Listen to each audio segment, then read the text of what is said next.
کالا جادو، تحریر M.A. راحت۔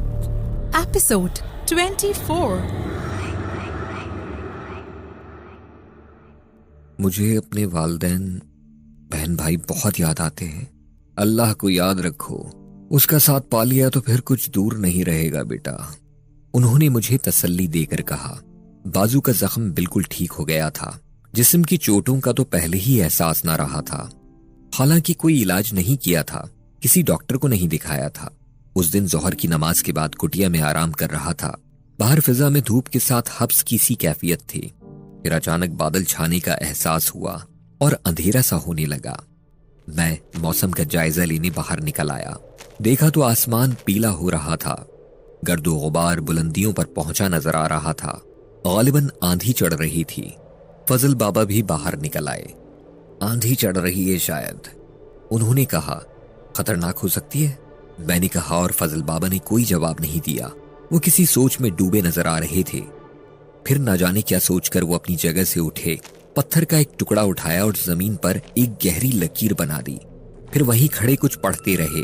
اس کے بعد لکیر سے پیچھے ہٹ گئے۔ پھر مجھ سے بولے، اس حصار کے پیچھے رہنا۔ کیوں؟ دیکھو آندھی آ گئی۔ وہ میری بات کے جواب کے بجائے بولے۔ گرد و غبار کا ایک بہت بڑا طوفان جیسے نزدیک آ گیا۔ ہواؤں کی ایسی خوفناک گڑگڑاہٹ اس سے پہلے میں نے نہیں سنی تھی۔ ایسی بھیانک آوازیں آ رہی تھیں جیسے زمین و آسمان ہل رہے ہوں۔ ایسا اندھیرا چھا گیا تھا کہ دن کی روشنی چھپ گئی تھی۔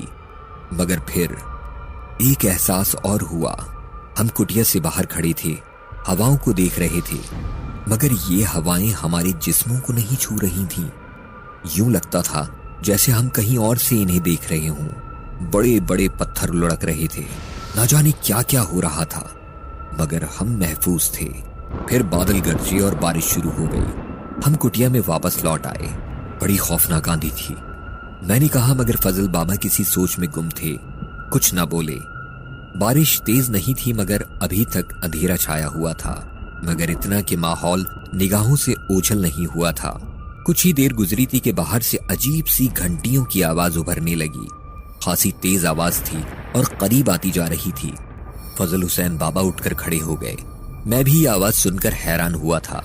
فضل حسین کے ساتھ باہر نکلنے لگا تو وہ بولے، مسعود میاں، ہماری ہدایت یاد رکھنا، جو لکیر ہم نے بنائی ہے اس سے باہر قدم نہ نکالنا۔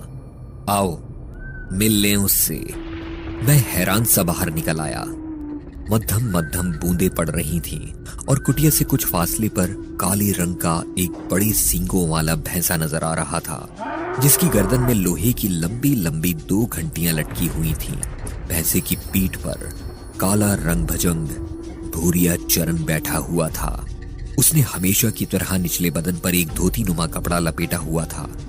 گردن میں کوڑیوں کی مالائیں پڑی ہوئی تھیں جن میں رنگین دھاگے لٹک رہے تھے۔ سر پر ایک بڑی سی انسانی کھوپڑی ٹوپی کی طرح پہنی ہوئی تھی۔ اس کے ہاتھ میں ایک لمبی لکڑی تھی جس میں گھنگرو بندھے ہوئے تھے۔ سینے پر مالاؤں کے درمیان مکڑی کا نشان بنا ہوا تھا۔ اس نے بائیں ہاتھ میں پکڑا ہوا سنگ منہ سے لگایا اور فضا میں ناقوس کی آواز ابھری۔ ساتھ ہی وہ دوسرے ہاتھ میں پکڑی ہوئی لکڑی کی جنبش سے اس کے گھنگرو بجانے لگا۔ فضل حسین بابا خاموشی سے اسے دیکھ رہے تھے۔ سنگ منہ سے ہٹا کر اس نے ایک لمبی بھیانک تان لگائی اور بولا، جے دھورنا بخڈنڈا، جے کالی چنڈا۔ اللہ کا نام سب سے بڑا، فضل بابا بولے۔ کون ہو تم میاں جی؟ ہمرے منہ کیوں لگ رہے ہو؟ بھوریا چرن نے فضل بابا کو گھورتے ہوئے کہا، کیا بات ہے؟ کیا پریشانی ہے تجھے؟ سب جانتے ہو، انجان نہ بنو۔ تو ناپاک ہے، مردود ہے، غلیظ۔ جا بھاگ جا، کسی پر زندگی تنگ کر کے اچھا نہیں ہوتا۔ ہمارا نوالا چھین رہے ہو؟ اچھا نہ ہوگا، ہمیں اس کی ضرورت ہے، اسے ہمیں دے دو۔ مسلمان بچہ ہے بھوریا چرن، اور مسلمان کے پاس ہے۔ کسی مسلمان نے کبھی ایسا کیا ہے؟ یہ میرا مہمان ہے۔ اسے مہمان نہ بناؤ، ہم شنکھا ہیں، بھسم کر دیں گے، راکھ کر دیں گے۔ हमसे टकराना मत मियाँ जी। जा, चला जा यहाँ से। गिलाजत के पुतले, तेरा काला जादू महदूद रहेगा। हम तुझे भी नुकसान नहीं पहुंचाना चाहते। थक गया है ये। अब खतरा है कि ईमान न खो बैठे। इसे हमारी मदद की जरूरत है। क्या दे दोगे इसे तुम मियाँ? क्या क्या दे दोगे? इसे हमरे काम आना है और जरूर आना है। अब तक तूने किया बुरी चरण, तुझे अब भी अपनी औकात पता नहीं चली। बेहतर है भाग जा। क्या फायदा झगड़े से, वरना अपनी जैसे बहुत सौ की जान गवाएगा।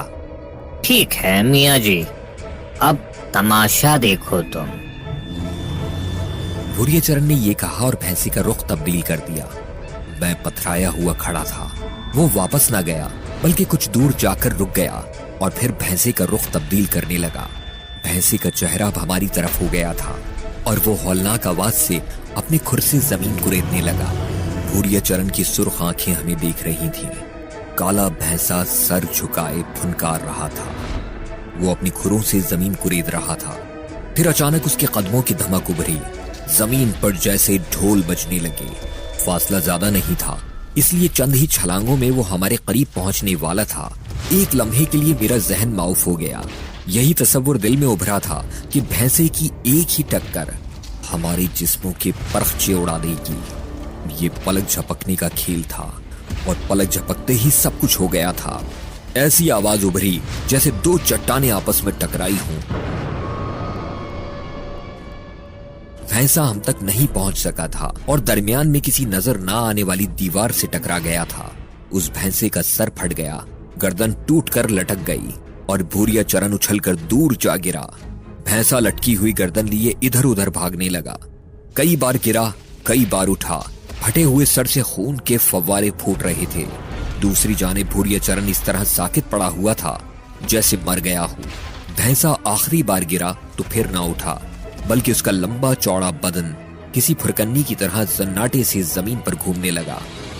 आपने कभी मुमकिन है उस मक्खी को भी देखा हो जो उल्टी हो जाती है, और चूंकि वो बदन का कोई हिस्सा जमीन पर टिकाकर उठने की सलाहियत नहीं रखती, इसलिए बदन की पूरी ताकत से फिरकन्नी की तरह घूमती है ताकि सीधी हो जाए। यही कैफियत उस वक्त भैंसे के कवी हैकल बदन की थी।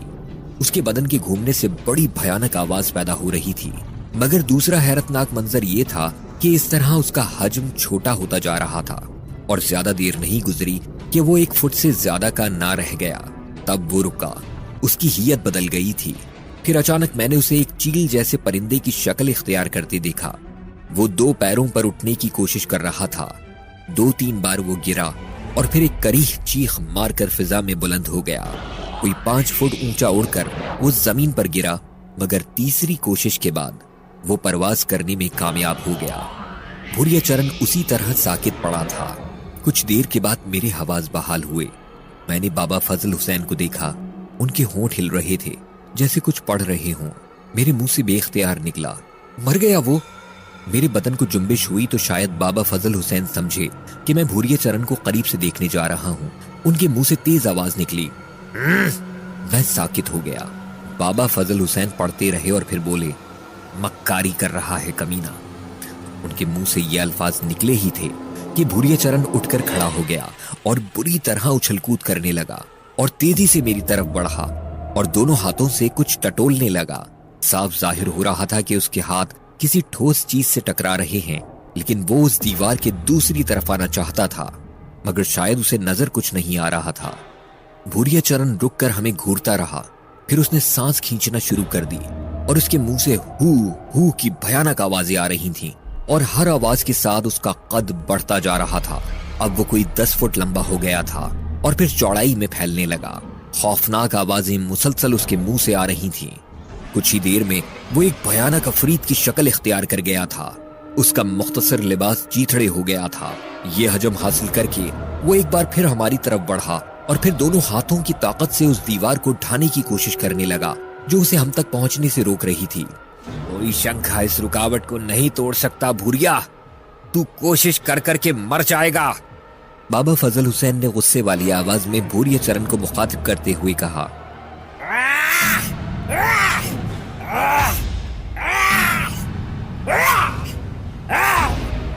भूरिया चरण भयानक चीखें मार मार कर दीवार से जोर आजमाई करता रहा। फिर दीवाना वार इधर से उधर दौड़ने लगा। अचानक उसे दरख्त नजर आए और वो उनके करीब पहुंच गया। और उसके बाद अब एक भयानक मंजर नजर आ रहा था। अगर मैं ऐसे लातादाद मनाजिर से ना गुजर चुका होता तो दिल साथ ना दे पाता और उसकी हरकत बंद हो जाती। मैंने देखा कि भूरिया चरण ने दरख्त के तने से हाथ लपेटा और उसे जड़ से उखाड़ कर फेंक दिया। फिर दूसरे और तीसरे दरख्त के साथ भी उसने यही किया। फिर सारे के सारे दरख्त इसी तरह उखाड़ फेंके। बाबा फजल हुसैन ने कहा, हाँ शंखा, एक शंखा ये कर सकता है। भूरिया चरण ने घूर कर उन्हें देखा और फिर पानी के चश्मे के पास पहुंच गया। मैंने उस इंसान नुमा देव को हाथों और घुटनों के बल बैठते हुए देखा। उसने मुंह पानी में डाल दिया और चश्मे का पानी खत्म होने लगा, मगर इसमें उसे कामयाबी नहीं हुई थी। उसने कई बार चश्मा खाली किया, मगर चश्मे में मजीद पानी फूट आता और चश्मा दोबारा भर जाता। थोड़ी देर के बाद यह अंदाजा होने लगा कि भूरिया चरण अब अपने आप को इस कोशिश में नाकाम महसूस कर रहा है। वो थक कर खड़ा हो गया और फिर अचानक उसने चश्मे के पानी में थूक दिया।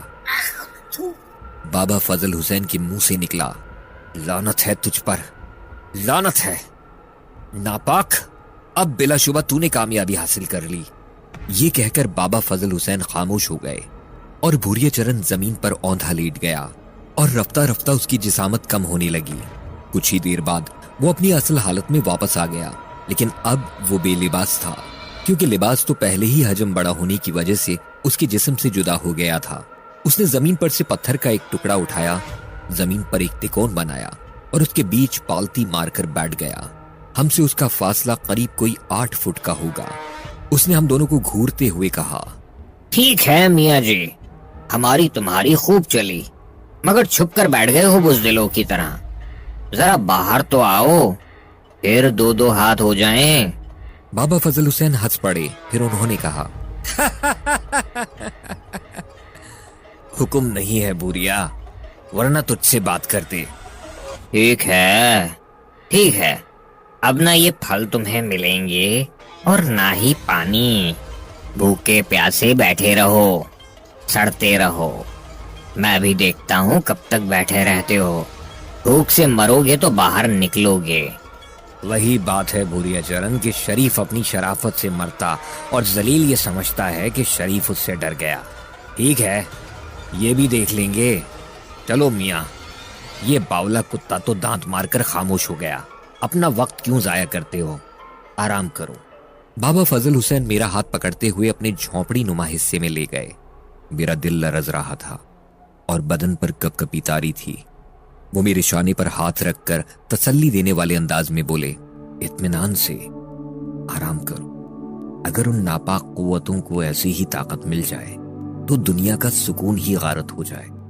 ये काले जादू के माहिर अपने जंतर मंतर से बेशक नापाक कुव्वतें हासिल कर लेते हैं, लेकिन मियाँ, कायनात अल्लाह की तख्लीक है और अल्लाह का नाम सबसे बड़ा है।